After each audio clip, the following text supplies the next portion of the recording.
Hello student, Assalamu alaikum. Today we will discuss your second chapter. Start your second chapter Atomic Structure. आज हम आपका दूसरा chapter शुरू कर रहे हैं एटॉमिक स्ट्रक्चर.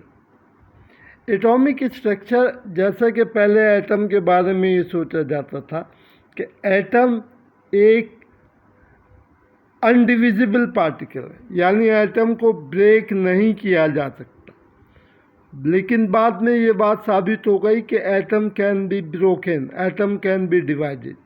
और एटम को जब डिवाइड किया जाता है तो इसमें डिफरेंट पार्टिकल्स होते हैं.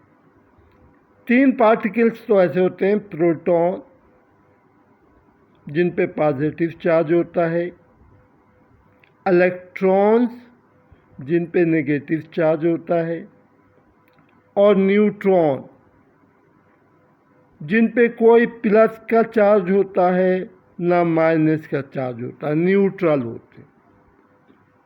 इसके अलावा भी एटम में बहुत सारे मुख्तलिफ़ किस्म के पार्टिकल पाए जाते हैं. मिसाल के तौर पे पॉजिट्रॉन, एंटी प्रोटॉन, हाई मीजॉन वगैरह वगैरह. लेकिन ये आप आगे की क्लासों में पढ़ेंगे. लेकिन 3 पार्टिकल्स ऐसे हैं जो तकरीबन हर एटम में पाए जाते हैं, हर एलिमेंट के एटम में पाए जाते हैं. और ये particle proton, electron, neutron atom का लाजमी जुज़ है, लाजमी हिस्सा हैं, कंपल्सरी पार्टिकल्स हैं. तो इसलिए इनको हम फंडामेंटल पार्टिकल्स कहते हैं, fundamental particles of atom.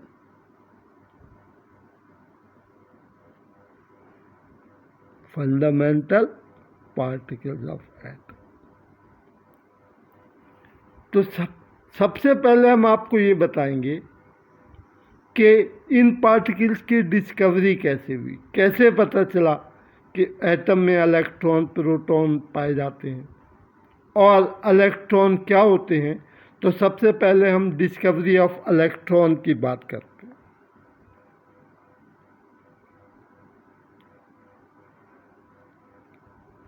Discovery of electron. Electron की डिस्कवरी के लिए, दरियाफ्त के लिए सैकड़ों, 1000, 100 मैनी एक्सपेरिमेंट्स वर परफॉर्म. बहुत सारे एक्सपेरिमेंट किए गए डिस्कवरी ऑफ इलेक्ट्रॉन के लिए. हम सबके बारे में तो आपको नहीं बता सकते और आगे आप पढ़ेंगे, आगे जैसे जैसे आप बढ़ेंगे. फ़िलहाल हम आपको एक एक्सपेरिमेंट के बारे में बता रहे हैं और वो एक्सपेरिमेंट है passage of electricity. Passage of electricity या electric current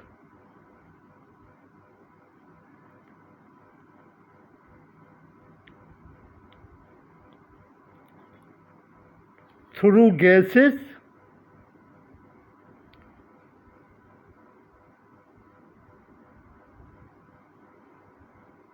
at low pressure, at very low pressure.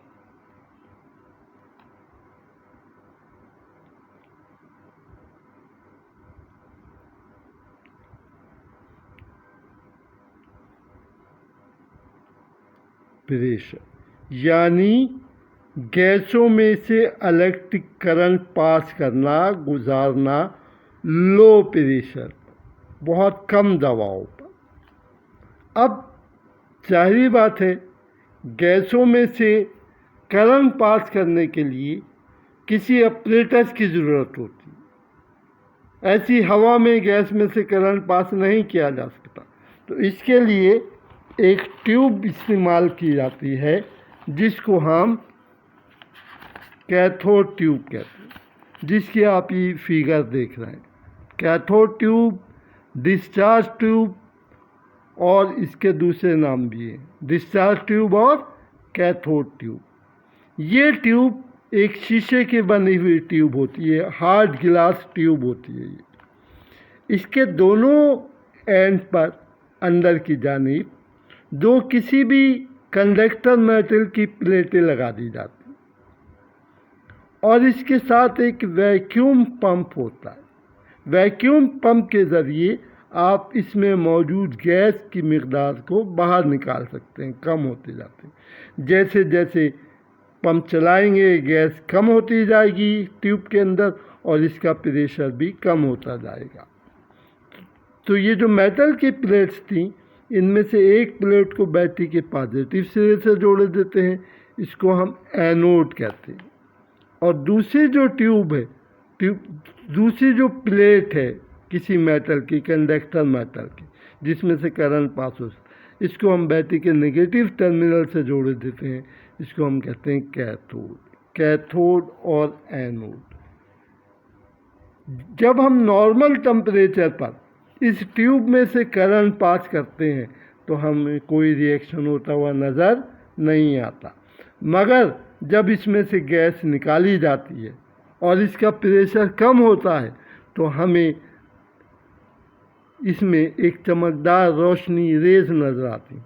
थोड़ी देर बाद ये रेज निकलना बंद हो जाती हैं और कैथोड से, निगेटिव प्लेट से अनविजिबल, दिखाई ना देने वाली रेज निकलती हैं।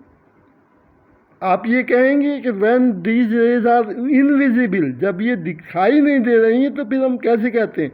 तो इसका कुछ एविडेंसेस है। जब ये रेज किसी चीज़ से टकराती हैं तो इन्फ्लोरेसेंस, चमक पैदा करती हैं।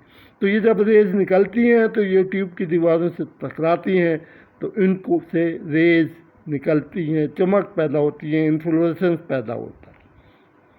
लो प्रेशर पर, at low pressure, some certain rays arise when electric current pass through a gas is called cathode rays.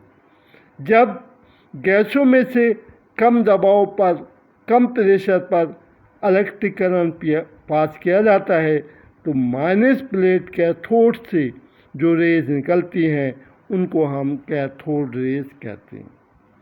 इसके बाद प्रॉपर्टीज़ ऑफ कैथोड रेज है जो मैं इंशाल्लाह आपको फौरी तौर पर इंशाल्लाह दूसरी वीडियो में इसके बारे में आपको बताता हूँ।